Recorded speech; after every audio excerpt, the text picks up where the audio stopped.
Well, the other radical 2020 Democratic candidate, one case, Marianne Williamson, she's under fire and attack from other Democrats, and she has suddenly come to the realization that the left in America is mean. Well, we've been pointing this out many times on this show. The left acts like it has a monopoly on compassion, every day unleashing an endless stream of vicious, vile comments. They get away with it. Big double standard. You look at Hollywood, for example, washed-up actor Jim Carrey. He's accusing Mitch McConnell of being worse than bin Laden. And that comes after actress Deborah Messing earlier this week wanted to blacklist all Trump supporters in Hollywood, naming all the donors. The reaction, Fox News contributor Dan Bongino, Fox News correspondent-at-large Geraldo Rivera. Have you ever been, Dan Bongino, a supporter of Donald Trump? In other words, have you been a smelly Walmart shopper like Hannity?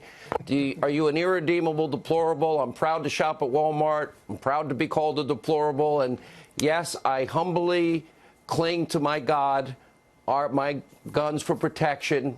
I believe in the Bible and my religion and my faith. Yeah, I do. I'm guilty on all counts. Me too.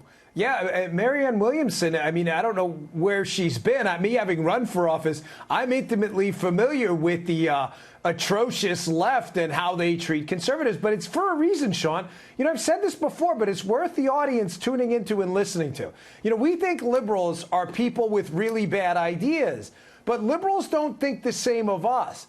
They think we're really bad people with ideas. There's a difference, and that brings largely, I mean, there's exceptions, obviously, but that's what brings out this vitriol on both sides. And I think why Trump has them particularly heated. You saw that was ridiculous tweets by Jim Carrey today, Deborah Messing and her co-host, I don't even remember the other guy, Will from Will and Grace, I don't even know his real name, but wanted blacklists from Eric McCormick, I think his name. They wanted blacklists. This is real. This has been going on for decades, and they just really, really dislike us, and Trump won't back down. And that infuriates them even more.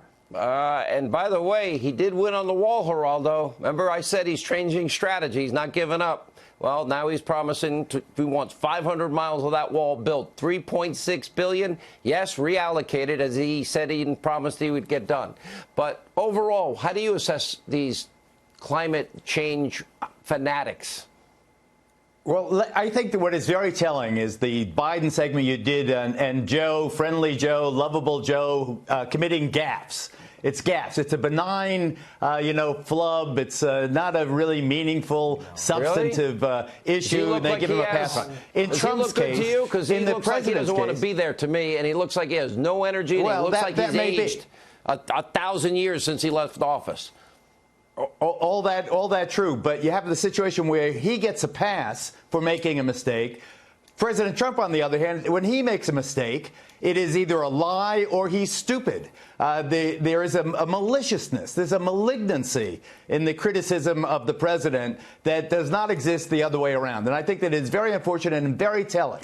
I call myself roadkill. Why? I'm in the middle of the road. I get it from both sides. And our late, great boss, Roger Ailes, used to say the only thing in the middle of the road was roadkill. So I understand that, I think that sometimes conservatives can be defensive. They can be almost embarrassed about their ideology. That's why they're afraid about boycotts. No, but you're different. You're the new wave.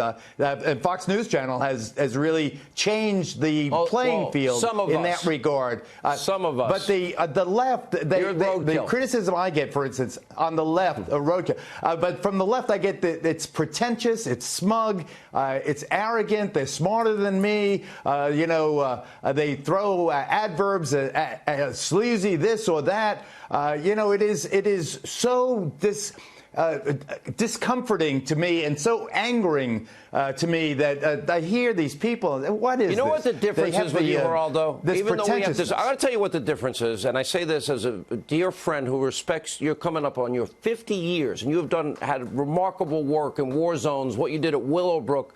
You made serious, significant changes. Even your fights on the set of the Geraldo show is awesome. But the difference is you love the country. You want the president to succeed. You might disagree on some issues, but you want the country to prosper. And you say it, and you get one president at a time. We get one president at a time. When he succeeds, we all succeed. I think that there's a time for campaigning, there's a time for partisanship, but there's also a time where we're just Americans. I mean, these calls, these bitter calls for boycotts and so forth. And Deborah Messing, asking for lists and outing people. It is Joe McCarthy. It's the reverse. It's the mirror image of what happened in the 1950s. It is as hateful now as it was then. Last word to Dan. I just never see anything like it, Sean. I mean, I work out in a relatively conservative gym, and there was a guy in there a few months ago with an Obama shirt on, and nobody said anything to him. Yet we had a liberal guy come in a few weeks ago. He said, hey, is that guy from Fox News? He better keep his head down, talking about me. Like, well, really? Does Trump bother you that much? You can't even work out in the gym without some guy confronting you? It was really stupid. Get a grip, leftists. It's not that big of a deal. Go vote. Well, listen, I love my gym rat friends. I have a lot of them, and you lift a lot, more than I do, but I have one advantage over you, Dan Bongino, and you know what it is. You'd be proud of me, by the way. I literally just got out of an MMA class before I got on the air. Just got out. I'm still sweating from the class, so it was a good workout. You have my respect.